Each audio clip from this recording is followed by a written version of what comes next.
ओम शांति। आज 23 जुलाई 2021 की साकार मुरली। आज बाबा ने कहा, मीठे बच्चे, तुम्हें अपना चिंतन करना है, दूसरे का नहीं, क्योंकि ड्रामा अनुसार जो करेगा वो पाएगा। प्रश्न, त्रिकालदर्शी बनने से आत्मा को कौन सी स्मृति आई है? उत्तर, आत्मा को स्मृति आई, हम असल मूल वतन के निवासी इस ड्रामा में पार्ट बजाने आए हैं। हमने मुख्य एक्टर बन 84 जन्मों का पार्ट बजाया। अभी बाप के सम्मुख है, फिर साथ में घर जाएंगे।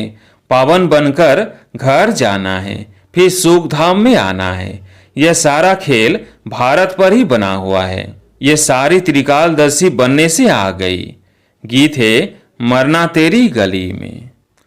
ओम शांति। यह गीत किसने गाया? बच्चों ने। क्या कहते हैं बच्चे? बाबा, अभी तो आपके गले का ही हार बनना है, यह शरीर तो यहीं छोड़ देना है। बच्चे जानते हैं शांति धाम व निर्वाण धाम में बाप और हम बच्चे आत्माएं रहते हैं। अब बाप घड़ी घड़ी कहते हैं, अपने को आत्मा निश्चय करो। तुम जानते हो हम आत्माएं बाप के साथ निर्वाण धाम में रहने वाले थे। फिर यह शरीर धारण कर 84 जन्मों का चक्र लगाया है। बच्चे जानते हैं हम बरोबर परमधाम के निवासी हैं। अब फिर बाबा आए हैं। तुम बैठे हो, देखते हो, बाबा सामने बैठे हैं। यह है लौकिक शरीर के संबंध। हम असुल आत्माएं थी, फिर लौकिक संबंध में सुख का और दुख का जीवन बिताया। अभी तुम आत्माएं त्रिकालदर्शी बनी हो। बाप भी तीनों कालों तीनों लोगों को जानने वाला है। तुम भी जानते हो, नंबरवार पुरुषार्थ अनुसार। पढ़ाई की याद तो रहनी चाहिए ना। अभी स्मृति आई है। बाबा ने समझाया है, तुम मूल वतन में रहने वाले हो। अभी तुम बाप दादा त्रिकालदर्शी बने हो। तुम जानते हो इस ड्रामा के हम मुख्य एक्टर्स हैं। सारे ड्रामा का नॉलेज तुम्हारी बुद्धि में अब है। स्मृति आई है, हम आधा कल्प सुख धाम में रहते हैं। वह रावण होता नहीं। हम आत्माएं पूरे 84 जन्मों का चक्र लगाती है। अभी बाप सम्मुख बैठे हैं। आपकी श्रीमत पर चल, हम आपके साथ चलेंगे। जितना हो सके आपको याद करेंगे। तुम बच्चों को सारा दिन यही ख्याल में रहना चाहिए, जबकि त्रिकालदर्शी बने हो। ऊंच तो ऊंच है भगवान, उनके साथ तुम बच्चे भी ऊंच तो ऊंच रहने वाले हो। अभी तुम बच्चों को घर की याद आई है। हम पवित्र बन अपने परम धाम घर जाएंगे। बाप शिव की पूजा होती है तो शालिग्रामों की भी पूजा होती है। बाप ही आकर आत्माओं को पावन बनाते हैं। आत्माओं को पवित्र बनाने वाला एक ही बाप है और कोई बना न सके। अभी तुम सारे ड्रामा के खेल को जान चुके हो, समझते हो भारत पर ही खेल बना हुआ है। तो अब तुम बच्चों को बाप सम्मुख बैठ समझाते हैं। हर एक जीव की आत्मा जानती है बाबा ज्ञान का सागर है। उसको भक्ति मार्ग में बुलाते आए हैं और प्रतिज्ञा करते आए हैं, बाबा आप आएंगे तो जरूर हम आपकी मत पर चलेंगे। यह कोई लौकिक संबंध की बात नहीं। तुमको देही अभिमानी बन यह ख्याल रखना है कि हमको एक बेहद के बाप की सीमत पर चलना है, उनका ही मानना है। वह तो बहुत सहज समझाते हैं। तुम्हारा अब तीसरा नेत्र ज्ञान का खुल गया है। यह ज्ञान तुमको यहाँ है। मूल वतन में बाप और बच्चे रहते हैं, वहाँ यह किसको पता नहीं रहता। अभी तुम बच्चों को बाप अपना अंत देते हैं। वही ज्ञान का सागर है और कोई सत्संगों में ऐसे नहीं कहेंगे कि बाबा हम आत्माओं को पढ़ाते हैं। यह तुम जानते हो। घड़ी घड़ी तुमको कहना पड़ता है, देही अभिमानी ही बनो। आत्मा इस ड्रामा में एक्टर है, पार्ट बजाती है। हम आत्मा ने चोला लिया है, वह एक्टर्स कपड़े बदलते हैं। तुम आत्माएं निराकारी दुनिया से यहाँ आकर ये शरीर रूपी चोला लेती हो। वह सिर्फ अपने कपड़े बदलते हैं। हम आत्माओं को बाबा फिर से आकर राजयोग सिखला रहे हैं। अब तुम बच्चे समझते हो बाबा आया हुआ है तो जरूर बाबा के मददगार बनेंगे, पवित्र बन और सारे भारत को पवित्र बनाएंगे। हमको श्रीमत पर ही चलना है। श्रीमत कहती है बाप को याद करना है, जो करेंगे वो पाएंगे। सब तो नहीं आकर पुरुषार्थ करेंगे, जिन्होंने कल पहले पुरुषार्थ किया है वही करेंगे। अभी वापिस जाना है, इसलिए पुरुषार्थ कर पवित्र जरूर बनना है। हम ऊपर मूल वतन में रहने वाले हैं। पहले पहले हम स्वर्ग में आए थे, फिर सीढ़ी नीचे उतरते आए। बाप समझाते भी भारतवासियों को हैं, भारत में ही आते हैं, याद भी भारत में करते हैं कि आकर हमें पावन बनाओ। शरीर धारण कर हमको श्रेष्ठ कर्म सिखलाओ।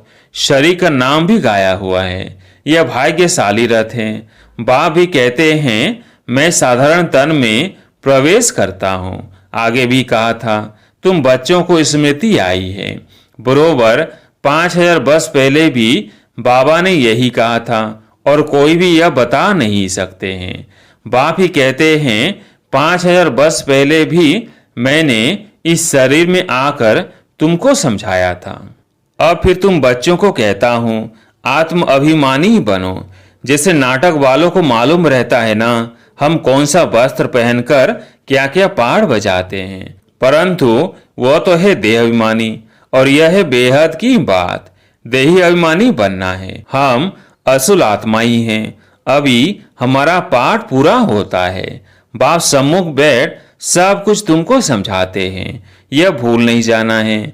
माया कितने विघ्न डालती है। बाप समझाते हैं बच्चे तुमको कोई भी विकर्म नहीं करना है। मनसा तूफान भल बहुत आएंगे, अपनी परीक्षा लेनी है। हमारी कर्मेंद्रियां चलायमान तो नहीं होती है, हम काम को जीत सकते हैं। तुम्हारे लिए तो बहुत सहज है। हम आत्मा हैं, एक बाप के बच्चे हैं। बाप से ही योग लगाना है। कर्मेंद्रियों में चलायमानी होना यह भी देह अभिमान हुआ ना। तुमको कोई से भी डरना नहीं है, निर्भय बनना है। कभी भी कहाँ जाओ तो साक्षी हो देखना है। हम तो आत्मा हैं, इस खेल को तुम पूरा जान गए हो। ऊंचते जो बाप है यह बुद्धि में आया है, उनको बिंदी कहा जाता है। निराकारी दुनिया में आत्माओं का झाड़ है। बीज से झाड़ निकलता है, फिर नंबरवार पत्ते आते हैं। यह भी ऐसे हैं, ऊपर से नंबरवार आत्माएं आती है। आत्मा प्रवेश कैसे करती है, निकलती कैसे है, यह कोई देख ना सके। अब बाप समझाते हैं तुम्हारी आत्मा पतित हो गई है, उनको पावन बनाओ। इन द्वारा बाप बैठ समझाते हैं। बात तो कर्मेंद्रियों से करते हैं ना। आत्मा बिंदी इसमें नहीं होती तो कर्मेंद्रियां कुछ कर नहीं सकती। इतनी छोटी बिंदी कितनी पावरफुल है, उनमें सारी नॉलेज है। बाप ज्ञान का सागर है जो तुमको बैठ समझाते हैं, उनमें सारा ज्ञान है। यह भी उनका पाठ नूंधा हुआ है। तुम्हारी आत्मा में भी 84 जन्मों का पाठ है। तुम दुख सुख का पाठ बजाते हो, दुख में बहुत तकलीफ लेते हो। बाप कहते हैं मैं तो पुनर्जन्म में आता नहीं हूँ, तुम 84 जन्म लेते हो, मैं तो नहीं लेता हूँ। मैं आकर तुम बच्चों को सहज युक्ति बताता हूँ कि मुझे याद करो तो पावन बनेंगे। आधा कल्प तुम काम चिता पर बैठ तो प्रधान बने हो। आत्माओं से बाप बात करते हैं। आत्मा के आर्गन्स पहले छोटे होते फिर बड़े होते हैं। आत्मा तो छोटी बड़ी होती नहीं। आत्मा ही कहती है हे पतित पावन आओ। आत्मा बाप को पुकारती है। बाप कहते हैं मैं कल्प कल्प आता हूँ तुम पतितों को पावन बनाने। अभी तुम जानते हो आत्मा कैसे आती जाती है। मनुष्य बहुत माथा मारते हैं, देखे आत्मा कैसे निकलती है, परंतु किसको पता नहीं पड़ता, क्योंकि यह अति सूक्ष्म। छोटी आत्मा में कितना पाठ है। जैसे बीज में सारा ज्ञान है, वो तो बीज है जड़। बड़ का झाड़ होता है, उसका बीज कितना छोटा, उनसे झाड़ कितना बड़ा लंबा निकलता है।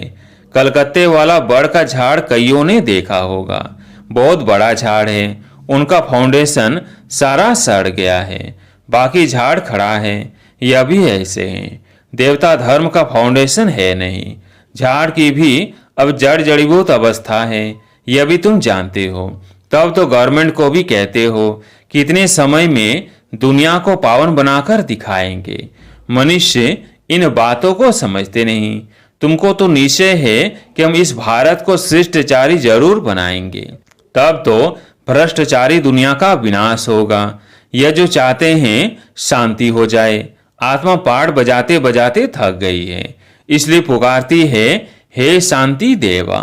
यह थोड़ी समझते हैं आत्मा शांत स्वरूप है, परंतु यह आत्मा को कर्मेंद्रियों द्वारा कर्म तो जरूर करना ही है। शांति दो कहते हैं। यह किसको पता नहीं है कि शांति धाम अलग है, सुख धाम अलग है। सुख धाम में बहुत थोड़े मनुष्य होते हैं, वह है ही पवित्र दुनिया। वहाँ शांति तो कोई मांगते नहीं, कर्म तो वहाँ भी करते हैं, परंतु वहाँ अशांति नहीं होती। जीवन मुक्ति धाम अथवा शांति धाम दोनों अलग है। सतयुग में जीव आत्माओं को सुख भी है तो शांति भी है, एवर हेल्दी वेल्दी रहते हैं। अभी तुम जानते हो स्वर्ग किसको कहते हैं। दुनिया में यह भी किसको पता नहीं है कि स्वर्ग क्या है। यह लक्ष्मी नारायण बच्चे हैं ना, इन बच्चों को भी सुख किसने दिया? कोई तो सुख देने वाला है ना। क्या इनों का फिर राज्य आने वाला है? स्वर्ग जरूर फिर रिपीट होगा। स्वर्ग में जब होंगे तो वहां ऐसे नहीं कहेंगे कि नर्क फिर से रिपीट करेंगे। अभी कहते हो पवित्रता सुख शांति की नई दुनिया फिर से रिपीट होगी।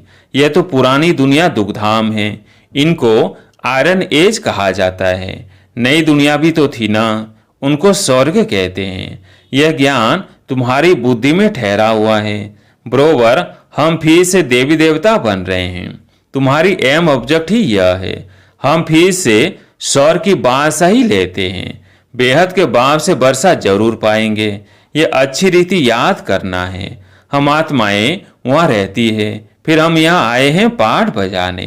अब स्मृति मिली है 84 जन्म कैसे लेते हैं। बाप समझाते भी तुम ब्रह्मामुख वंशावली ब्राह्मणों को है। ब्राह्मण बनने बिगर, प्रजापिता ब्रह्मा का बच्चा बनने बिगर शिव बाबा से वर्षा कैसे लेंगे। प्रजापिता ब्रह्मा तो मशहूर है ना। ब्रह्मा द्वारा नई दुनिया की स्थापना करते हैं तो नई दुनिया का राज्य भी जरूर उन्हों को मिला होगा।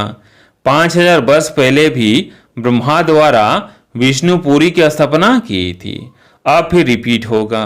उसके लिए तुम तैयारी कर रहे हो। कई बच्चे पूछते हैं ड्रामा को बड़ा माने वो पुरुषार्थ को बड़ा माने। समझाया जाता है पुरुषार्थ तो जरूर करना ही है। पुरुषार्थ बिगर प्रारब्ध कैसे मिलेगी। पूरा पुरुषार्थ करना है। कोई अच्छी रीति पुरुषार्थ करते हैं तो समझाया जाता है ड्रामा अनुसार इनका पुरुषार्थ अच्छा चलता है, पद भी अच्छा पाएंगे। उनका पुरुषार्थ बहुत तीव्र चलता है, फिर चलते चलते कोई का कम पद भी हो जाता है। ब्राह्मणियां जानती है, ब्राह्मणियों के पास आने वाले भी जानते हैं फलाना बहुत अच्छा चलता था, आजकल आते नहीं हैं। कहते हैं हमारी बुद्धि में पता नहीं क्यों नहीं बैठता है। बाबा को हम याद ही नहीं कर सकते हैं, बस हम नहीं चल सकेंगे। बड़ी मंजिल है, ऐसे ऐसे लिख देते हैं। मूल बात है ही निर्विकारी बनना। विकारों को छोड़ना बड़ा मुश्किल है। तुम जानते हो ड्रामा अनुसार कल्प पहले मिसल इनकी ऐसी अवस्था चली आ रही है। अच्छा, मीठे मीठे सिकिलधे बच्चों प्रति माता पिता बाप दादा का याद प्यार और गुड मॉर्निंग। रूहानी बाप की रूहानी बच्चों को नमस्ते। हम रूहानी बच्चों की रूहानी बाप दादा को याद प्यार गुड मॉर्निंग नमस्ते नमस्ते। धारणा के लिए मुख्य सार। पहला पॉइंट, इस बेहद के खेल को साक्षी हो देखना है। कोई से भी डरना नहीं है। निर्भय बनने के लिए मैं आत्मा हूं, यह पाठ पक्का करना है। दूसरा पॉइंट, अपनी जांच करके स्वयं की परीक्षा लेनी है कि कोई भी कर्मेंद्रिय चलायमान तो नहीं होती है। काम विकार पर विजय पाई है। देह अभिमानी कहाँ तक बने हैं। आज प्यारे मीठे बाबा का वरदान, कंबाइंड स्वरूप की स्मृति और पोजीशन के नशे द्वारा कल्प कल्प के अधिकारी भव। कंबाइंड स्वरूप की स्मृति और पोजीशन के नशे द्वारा कल्प कल्प के अधिकारी भव। मैं और मेरा बाबा इस स्मृति में कंबाइंड रहो तथा ये श्रेष्ठ पोजीशन सदा स्मृति में रहे कि हम आज ब्राह्मण हैं, कल देवता बनेंगे। हम सो हम का मंत्र सदा याद रहे तो इस नशे और खुशी में पुरानी दुनिया सहज भूल जाएगी। सदा यही खुमारी रहेगी कि हम ही कल्प कल्प की अधिकारी आत्मा हैं। हम ही थे, हम ही हैं और हम ही कल्प कल्प होंगे। स्लोगन: स्वयं का स्वयं ही टीचर बनो तो सर्व कमजोरियां स्वतः समाप्त हो जाएंगी। स्वयं का स्वयं ही टीचर बनो तो सर्व कमजोरियां स्वतः ही समाप्त हो जाएंगी। अच्छा, ओम शांति।